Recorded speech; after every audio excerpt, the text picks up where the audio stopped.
La voix de Dieu lui dit, si c'est pour la dîme et les offrandes que tu me fuis, je suis Dieu, je suis partout. Il a ramassé ses bagages dans les larmes, il est parti à Kaya. Il est parti trouver le pasteur, il est parti se repentir et Dieu lui a dit, non seulement ça, mais tu as volé beaucoup de mon argent, tu dois tout donner. Moi j'étais assis sur ma terrasse, quand j'ai dit à Timothée, le premier c'est ça. Et je me suis vu, depuis que je suis venu, je ne donnais pas mes dîmes et mes offrandes. Je comprenais pourquoi maintenant j'étais dans la misère. Et comme Timothée était là, je ne voulais pas pleurer devant lui, je l'ai laissé partir. Mais la nuit là, j'ai dit à ma femme, j'ai dit mais c'est grave. Ma pauvreté là, comme directeur de service, un seul enfant. Toi tu as un salaire, moi j'ai un salaire. À l'époque, le sac de riz, ça ne coûtait même pas 8000 francs. La maison que nous louons, même pas. Mais on n'arrive pas à joindre les deux bouts. Je me suis mis à genoux, je me suis repenti. Il dit, Seigneur, je vais être honnête avec toi.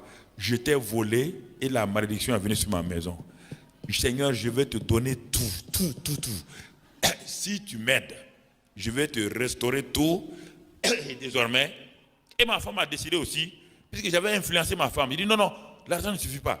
L'argent ne suffit pas, ne donne pas la dîme. Comme ça. Mais Dieu comprend, non? Dieu comprend. Dieu dit que lui, il comprend. Mais pas parce que lui comprend que tu seras béni. Et la plupart des gens, parce qu'à l'église à l'époque on nous disait, Seigneur, quand on prend les dîmes et les offrandes, là, et ça trompe les gens.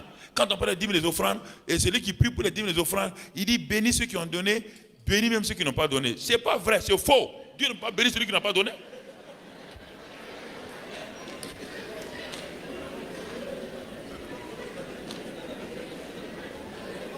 Comment Dieu va bénir celui qui a donné et va bénir celui qui n'a pas donné? Et les gens aiment ça, dire Amen. C'est pas vrai, on te trompe. On te dit, si ne vole pas, si tu voles, la malédiction est sur toi. Et quelqu'un veut te dire, un homme te dit, contredit Dieu, dit Dieu béni, toi dis Amen. Ce sont ces choses-là qui nous trompaient. C'est la tradition. Les gens parlent des choses, quand tu leur dis où c'est dans la Bible, ça n'y est pas. Alors, je me suis repenti, ma femme s'est repentie.